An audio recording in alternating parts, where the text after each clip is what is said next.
تقریباً 25 سال پہلے.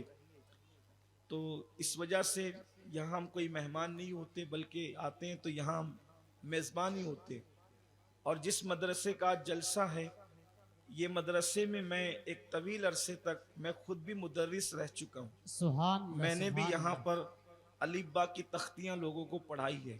سبحان اللہ. جنہوں نے اس وقت پڑھا ہے وہ بچے تھے، وہ بھی بچوں کے باپ بن گئے ماشاءاللہ الحمدللہ. تو میں گفتگو کر رہا تھا، ایک بار درود شریف پڑھنے تو گفتگو آگے بڑھی. رب صلی وسلم دائما ابدا علی حبیبک خیر الخلق کلہم صلاۃ و سلام علیک یا جد الحسن والحسین وعلی آلک و اصحابک یا جد الغوث الثقلین. تھوڑی دیر وقت تو بہت کم بچا ہے، میں جلدی جلدی بات آگے بڑھا رہا ہوں. تو انسان کی عظمت پہلے سمجھنے کی ضرورت ہے. حضرت انسان کیا ہے؟ آپ غور فرمائیں، اللہ تبارک و تعالی جس نے پوری کائنات کو پیدا کیا کن کہہ کے، آسمان کو، زمین کو، چاند کو، ستاروں کو، سیاروں کو، ہر چیز اس نے کن کہہ کے پیدا فرمائی. لیکن جب حضرت انسان کو پیدا کیا تو انسان کی عزت کے اظہار کے لیے انسان کو صرف لفظ کن سے پیدا نہیں کیا، بلکہ اللہ تبارک و تعالیٰ نے حضرت انسان کو اپنے قدرت والے ہاتھوں سے پیدا کیا، اپنے دست قدرت سے پیدا کیا. اور پھر انسان کو پیدا کر کے اللہ تبارک و تعالیٰ نے اس کو اپنا خلیفہ منتخب کیا. بلکہ انسان کی پیدائش سے پہلے انسان کو کی خلافت کا اعلان کیا، اور اس کے بعد کہا کہ ہم زمین میں اس کو اپنا خلیفہ بنانے والے ہیں. اور پھر فرشتوں سے سجدہ کروایا حضرت انسان کو. ہزاروں سال کے عابدوں کے سامنے، ہزاروں سال کے عابدوں کو اس ہستی کے سامنے جھکا دیا جس نے ابھی تک کے کوئی سجدہ ہی نہیں کیا تھا. حضرت انسان نے ابھی تک کوئی سجدہ نہیں کیا، یعنی انسان ساجد بننے سے پہلے مسجود بنایا گیا. غور فرمائیں انسان کی شان کیا ہے. انسان کی شان یہ ہے کہ ساجد بننے سے پہلے اسے مسجود بنایا گیا، اور وہ بھی مسجود ملائکہ بنایا گیا. اور پھر شان یہ ایسے نہیں کہ جس کے جی میں آئے سجدہ کر لو اور جس کے جی میں نہ آئے اس کی اپنی مرضی ہے، بلکہ شان یہ ہے کہ سب کو حکم ہوا، سب کو جھکایا، اور جس نے انکار کر کے اکڑ گیا قدرت نے اس کو مردود کر کے ہمیشہ کے لیے نکال دیا. حضرت انسان کی شان یہ ہے. اور پھر حضرت انسان کے جب حسن کو بیان کیا تو پہلے 4 قسمیں اٹھائی، اور 4 قسمیں بھی 4 اولو العزم و انبیاء کرام کے حوالے سے اٹھائی. تین کی قسم، والزیتون، زیتون کی قسم، وطور سینین، طور سینا کی قسم، وہذا البلد الامین، اور بلد امین کی قسم. 3 زیتون، طور سینین اور بلد امین، 4 قسمیں اٹھائی. تو یہ 3 زیتون کیا؟ تفسیری ترجمہ یہ ہے، دراصل انسان جب کسی شہر کو ذکر کرتا ہے تو اس کی خصوصیت سے ذکر کرتا ہے. مثال کے طور پہ انسان کہتا ہے کہ میں تاج محل جا رہا ہوں، تو سب لوگ سمجھ جاتے ہیں تاج محل جانے کا مطلب کیا ہے، کہ وہ آگرہ ہی جا رہا ہے، اس لیے کہ تاج محل مشہور ہے آگرہ سے. اگر کوئی کہتا ہے کہ میں غریب نواز کے یہاں جا رہا ہوں تو کوئی یہ نہیں سمجھتا کہ وہ لاہور جا رہا ہے، کوئی یہ نہیں سمجھتا کہ وہ ممبئی جا رہا ہے، بلکہ جب کہا جائے کہ غریب نواز جا رہا ہوں تو اس کو سمجھ میں آتا ہے کہ وہ اجمیر شریف جا رہا ہے. اسی طریقے سے اگر کوئی کہتا ہے کہ میں حضور کی زیارت کے لیے جا رہا ہوں تو پھر لوگ سمجھ جاتے ہیں کہ وہ مدینہ منورہ جا رہا ہے. کوئی کہتا ہے میں حج پہ جا رہا ہوں تو لوگ سمجھ جاتے ہیں کہ وہ مکۃ المکرمہ جا رہا ہے. یعنی صفات سے شہر مشہور ہوتے ہیں. تو یہ 3 زیتون، طور سینین، حاضل بلد الامین کا کیا مطلب ہے؟ تو تفسیری ترجمہ اس کا یہ ہے، اللہ اکبر، شہر موسیٰ کی قسم. اس طرح، بلکہ شہر موسیٰ تیسرے نمبر پر آیا. اس کو یوں ترتیب کے ساتھ اگر لیں تو کہا گیا شہر ابراہیم کی قسم، ولادت گاہ ابراہیم کی قسم، ولادت گاہ عیسیٰ کی قسم، ولادت گاہ موسیٰ کی قسم، اور ولادت گاہ مصطفیٰ کی قسم. 4 انبیاء کی ولادت گاہوں کی قسم اٹھائی گئی اور 4 قسمیں اٹھا کر کے پھر حضرت انسان کے حسن کو بیان کیا گیا. لقد خلقنا الانسان فی احسن تقویم، ہم نے انسان کو خوبصورت بنایا. یعنی انسان کتنا عظیم ہے کہ اس کے حسن سے پردہ اٹھانے سے پہلے قدرت 4 نبیوں کی ولادت گاہوں کی قسم کو یاد کرے اور وہ بغیر قسم کے بات کرے. پھر بھی لوگوں پہ ماننا فرض ہے، اور ایک قسم اٹھا لے تو پھر بڑی بات ہے، لیکن 4 قسمیں اٹھا کر کے، اور وہ بھی انبیاء کی ولادت گاہوں کی قسمیں اٹھا کر کے بات کہی جا رہی ہے. ہم نے انسان کو بہت خوبصورت بنایا، اچھی صورت پر بنایا. اور اس کے بعد پھر کہا اگر انسان کے کرتوت اچھے نہیں ہیں ثم رددناہ اسفل سافلین، اور جب خوبصورت بنایا مگر جب انسان نے کام اچھے نہیں کیا تو اللہ فرماتا ہے پھر ہم نے اس کو اسفل سافلین کے گڑھے کے اندر ڈھکیل دیا. اب اس سے بچے گا کون؟ تو قرآن نے بیان کیا بچنے والے لوگ کون ہیں؟ الا الذین آمنوا وعملوا الصالحات، جو ایمان لائے اور نیک عمل کیے. فلہم اجر غیر ممنون، اللہ پاک ارشاد فرماتا ہے کہ ہم نے ان کے لیے کبھی نہ ختم ہونے والا اجر رکھا ہے. ان کا اجر کبھی ختم نہیں ہوگا، اجر ممنون ان کے لیے ہے، کبھی نہ ختم ہونے والا اجر ہے. یہ حضرت انسان کی شان ہے. اور حضرت انسان کے لیے کہا گیا اللہ اکبر، انسان اپنی اللہ رب العزت کی قدرت کا شاہکار ہے، اور انسان کی جان اتنی قیمتی ہے. جب یہی انسان مومن ہو جاتا ہے، ایک تو انسان ہے، انسان جب مومن ہو جاتا ہے تو پھر اللہ کے رسول علیہ السلام ارشاد فرماتے ہیں کعبے کی حرمت سے بڑھ کر میرے ایک ایمان والے امتی کی حرمت ہے. یہ انسان کی شان ہے. اب انسان اپنی عظمت کو نہیں پہچان پاتا ہے، انسان اپنی شان کو نہیں پہچان پاتا ہے، انسان اپنے مقام کو نہیں پہچان پاتا ہے. اسی لیے آپ دیکھیں اللہ نے بہت سارے جانوروں کو حرام کیا کھانا، ان کو نہیں کھا سکتے اس لیے کہ وہ درندے ہیں. کچھ کو حلال کیا اس لیے کہ ان کو کھانے میں فائدہ ہے.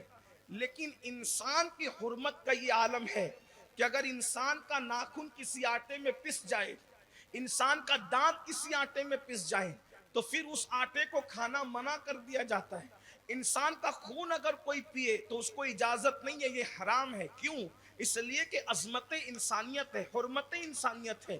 ورنہ جو مخلوق جتنی لذیذ غذا کھاتی ہے اس کا گوشت بھی اتنا لذیذ ہوتا ہے. جو مخلوق جتنی لذیذ غذا کھاتی ہے اس کے گوشت میں بھی اتنی لذت ہوتی ہے.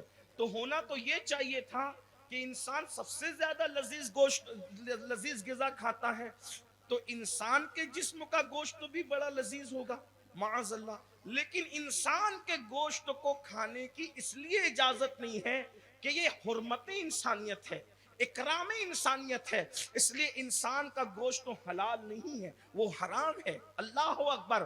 اور پھر انسان کی جان کتنی قیمتی ہے. اللہ پاک ارشاد فرماتا ہے جس نے ایک انسان کو قتل کیا، اس میں مسلمان کافر کی بات نہیں ہو رہی ہے، بے گناہ انسان کسی انسان کو قتل کیا گویا کہ اس نے ساری دنیا کی انسانیت کو قتل کیا، ساری دنیا کے انسانوں کو قتل کیا. دنیا میں جو سب سے پہلا قتل ہوا تھا وہ جناب حابیل کا قتل تھا، اور وہ قابیل نے قتل کیا تھا. یہ حضرت آدم علیہ السلام کے 2 بیٹے ہیں. اللہ اکبر. قتل کے بدلے میں کتنی رسوائی ہوئی. قرآن کہتا ہے وہ نادم ہوا، وہ شرمندہ ہوا، وہ بے چین ہوا، وہ بے قرار ہوا. اللہ اکبر. اس کا منہ سیاہ ہو گیا، اور بالآخر قتل نے، انسان کے قتل نے اس کو صرف شرمندہ ہی نہیں کیا، رسوائی نہیں کیا، باپ سے دور ہی نہیں کیا، ذلیل ہی نہیں کیا، آخری میں وہ مشرک تک ہو گیا، وہ شرک تک پہنچ گیا. اللہ اکبر. قتل نے اسے شرک تک پہنچایا. انسان کی جان کی اتنی اہمیت ہے. اللہ کے رسول صلی اللہ علیہ وآلہ وسلم ارشاد فرماتے ہیں جو کسی انسان کو بے گناہ قتل کرے اللہ نے جنت کی خوشبو بھی اس پہ حرام کر دی ہے. تو اسی طرح سے جیسے اللہ اکبر کسی انسان کو قتل نہیں کیا جا سکتا. ایک اور آیت مبارکہ کا مفہوم لے لے. قیامت کے دن اللہ ارشاد فرماتا ہے کہ جو لڑکیاں جو بچیاں بیٹی ہونے کی وجہ سے زندہ دفن کی گئی تھی قتل کی گئی تھی اللہ ان لڑکیوں سے پوچھے گا کہ تم کس وجہ سے قتل کی گئی تھی. یہاں پر بہت خاص نقطے پہ آپ توجہ فرمائیں. جو لوگ بیٹیوں کو قتل کرتے ہیں ماں کے پیٹ میں ان کی ہی توجہ چاہتا ہوں. آج ہمارے یہاں یہ بھی ماحول بنا ہے بیٹے پیدا ہونے دو بیٹیاں پیدا نہ ہونے دو اور خاص طور پہ عورتوں کو بیٹیوں سے نفرت زیادہ دیکھی جا رہی ہے اور اگر بیٹیاں ہی بیٹیاں پیدا ہو تو کچھ جاہل گوار ایسے ہیں جو بیوی کو طلاق تک دینے کی دھمکی دیتے ہیں اور کہتے ہیں معاذ اللہ کہ اب بیٹی پیدا ہوئی تو طلاق دے دیں گے. یہ بات میں آپ کو بتا دوں جا کے ڈاکٹروں سے پوچھو عورت کی وجہ سے بیٹا بیٹی پیدا نہیں ہوتے بلکہ بیٹا بیٹی کی پیدائش مرد کی وجہ سے ہوتی ہے اس لیے عورت کا اس میں کوئی قصور نہیں ہوتا. اللہ اکبر. اور پھر یاد رکھنا اللہ اللہ بیٹیوں سے نفرت کر کے ان کو قتل کرنے والے سوچے سنے غور کریں. اللہ اکبر. قیامت کے دن اللہ اس مقتول بچی سے پوچھے گا تجھے کس جرم کی سزا میں قتل کیا گیا تھا تجھے کیوں قتل کیا گیا تھا. حیرت کی بات یہ ہے مجرم سے پوچھا جاتا ہے یا جس پر ظلم ہوا ہے اس سے پوچھا جاتا ہے. بھئی اگر آپ کسی کو تماچا مارے تو مجرم کو پکڑ کے پوچھا جائے گا نا کہ تو نے اس کو مارا کیوں. یہی تو ہے دنیا کا دستور. یہی ہر معاملے میں جس نے جرم کیا اس سے پوچھا جائے گا نا کہ تو نے کیوں مارا. اسی طریقے سے چور سے پوچھا جائے گا تو نے چوری کیوں کی ڈاکو سے پوچھا جائے گا تو نے ڈکیتی کیوں کی زانی سے پوچھا جائے گا تو نے زنا کیوں کیا شرابی سے پوچھا جائے گا تو نے شراب کیوں پیا. لیکن یہاں معاملہ جب بچی کے قتل کا آتا ہے تو اللہ قیامت میں قاتل سے نہیں پوچھے گا اللہ اس مقتول بچی سے پوچھے گا کہ تجھے کیوں قتل کیا گیا تھا.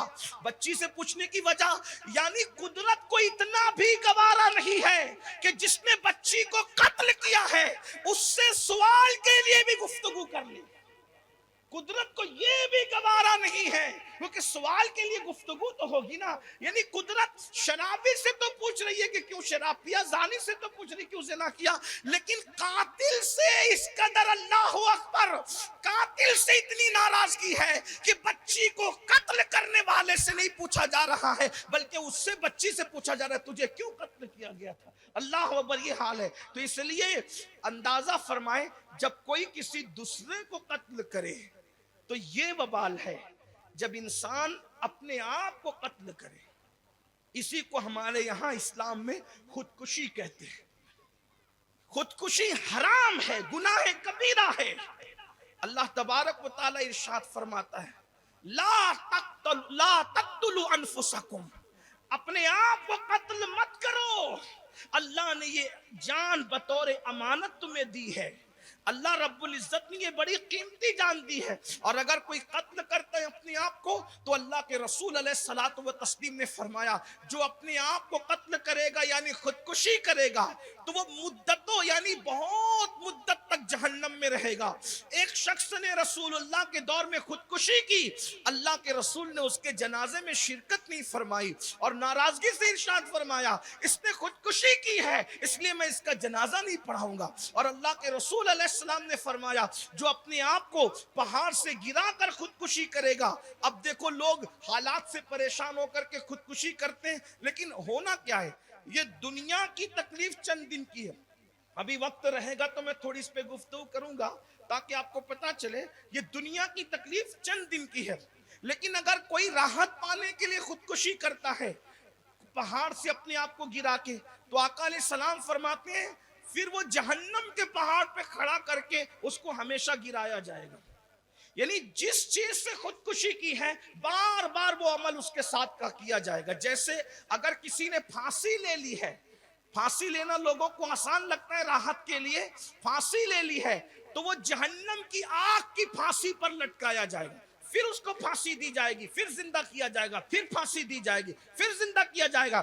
ایک بار پھانسی لے کر کے راحت کی سانس کے دھوکے میں رہنے والوں ایک بار راحت کی سانس شاباش نہیں ملے گی، ادھر دنیا سے مرے خودکشی کر کے پھانسی لے کے، تو جہنم کی آگ کی پھانسی دی جائے گی، بار بار دی جائے گی، ہر بار دی جائے گی، مدتوں دی جائے گی۔ اللہ جب تک چاہے گا، اگر کسی نے زہر پیا ہے تو اس کو جہنم کے اندر زہر پلا پلا کر مارا جائے گا، پھر زندہ کیا جائے گا، پھر مارا جائے گا، پھر زندہ کیا جائے گا۔ یہ اس کی کیفیت ہوگی، نہ وہ مرے گا نہ وہ جیے گا۔ اسی طرح سے اگر کسی نے اپنے آپ کو چاقو مارا، کسی نے اپنے آپ کو اوزار مارا، کچھ بھی کیا، اسی سزا کے ساتھ اس کو جہنم میں رکھا جائے گا۔ اب بتاؤ، چند لمحے کی تکلیف سے راحت پانے کے لیے ہمیشہ کا وہ عذاب، بلکہ مدتوں کا وہ عذاب، بہت دنوں تک کا وہ عذاب، دردناک عذاب جھیل رہے ہو اور اپنے آپ کو تباہ کر رہے ہو۔ کسی نے کہا تھا کہ دنیا میں چین نہ پایا تو مر جائیں گے، مر کے بھی چین نہ پایا تو کدھر جائیں گے۔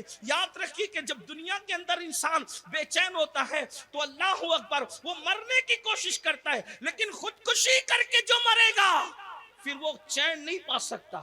اب لوگ خودکشی کیوں کرتے ہیں، اس پر تھوڑا جائزہ لیں۔ نمبر ایک، لوگ خودکشی کرتے ہیں اس وجہ سے کہ ان کو ستایا جاتا ہے۔ لوگ کہتے ہیں بہت ستایا جا رہا تھا۔ میرا ایک عزیز دوست، یہاں نہیں، وہ اس طرف مہاراشٹر کے مشرقی علاقے میں رہتا تھا، شہر کا نام نہیں لوں گا، بڑا نیک تھا، مہینہ مہینہ بھر اعتکاف کرتا تھا مسجد میں، ایک مہینے کا معتکف رہتا تھا مسجد۔ لوگوں نے اس کو ستایا، اس نے خودکشی کری۔ لوگ ستاتے ہیں تو اب لوگ ستا رہے ہیں تو اس کا علاج خودکشی نہیں ہے۔ ہمارے پاس ہزاروں سال کی ایک تاریخ ہے۔ اگر آپ کو کوئی ستائے تو رسول اللہ کو جو لوگوں نے ستایا، اگر آپ اس کو یاد کر لیں تو لوگوں کا ستانا آپ کے سامنے بالکل صفر نظر آتا ہے۔ آپ غور کریں، آج ہمیں لوگ کتنا ستا سکتے ہیں؟ دھیان دیجیے، لوگ ہمیں کتنا ستا سکتے ہیں مجھے بتائیں۔ بھائیوں، کتنا بھی ستانے والا ہمیں شہر بدر نہیں کر سکتا، لیکن امام بخاری جیسے محدث کو شہر بدر کیا گیا۔ یہ تاریخ ہے اپنی، ان بزرگوں کی زندگیوں کو یاد کرو۔ اللہ کے رسول علیہ السلام کو طائف کی وادیوں کے اندر پتھروں سے لہو لہان کیا گیا، یہ تاریخ ہے۔ اللہ کے رسول علیہ السلام کو اتنا پتھر برسایا گیا کہ نالین شریف خون میں بھر گئی۔ اللہ کے رسول علیہ السلام کے احد کے میدان میں دندان شہید کیے گئے۔ مسلمان کو جب ستایا جائے اور وہ اللہ کے رسول علیہ السلام کی سیرت پر نظر کر لے تو اس کو اپنی مصیبتیں ہلکی نظر آتی ہے۔ اس لیے اگر کوئی ستاتا ہے تو حضور کی زندگی پڑھو، حضور کی سیرت پڑھو۔ اللہ اکبر۔ کچھ لوگ کہتے ہیں نہیں حضرت، پھر غربت کی وجہ سے، غربت نے پریشان کیا تو کیا کریں گے، پھر خودکشی نہیں کریں گے تو کیا کریں گے۔ ہم نے کہا چلیں اس پر بھی ہم حضور کی زندگی دیکھ لیں۔ اگرچہ ہم لوگ اللہ کے رسول علیہ السلام کو غریب تو نہیں مانتے، لیکن حضور علیہ السلام نے امت کی تعلیم کے لیے اپنے پیٹ پہ پتھر باندھے۔ ام المومنین سیدہ عائشہ صدیقہ رضی اللہ تعالیٰ عنہ فرماتی ہیں، اللہ اکبر، کہ ایک چاند نکلتا اور وہ چاند ختم ہو جاتا، یعنی پورا مہینہ گزر جاتا، حضور علیہ السلام کے گھر میں چولہا نہیں جلتا۔ دوسرا چاند نکلتا اور وہ بھی غروب ہو جاتا، حضور کے گھر میں تب بھی چولہا نہیں جلتا۔ تیسرا چاند نکلتا اور وہ بھی غروب ہو جاتا اور حضور کے گھر سے دھواں نہیں نکلتا۔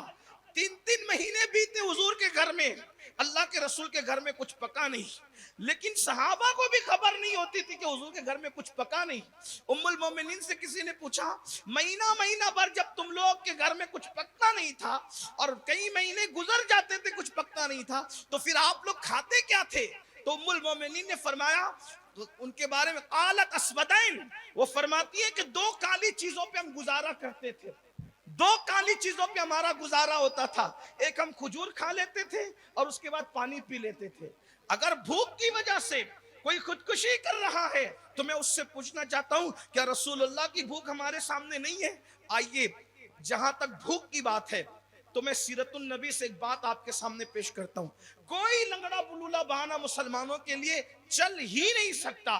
بھوک کی وجہ سے خودکشی کرنے والوں اور اپنے آپ کو بہت ایام تک، بہت مدتوں تک جہنم کا ایندھن بنانے والوں، ذرا دل کے کانوں سے اب ذرا قاسم نعمت کی سیرت کا ایک باب سن لیں۔ بہت سیرت کی کتابوں میں یہ واقعہ ہے، اس کو اپنے الفاظ کے جامع میں پیش کر رہا ہوں۔ حضور کن حالات سے گزرے، اللہ کے رسول قاسم نعمت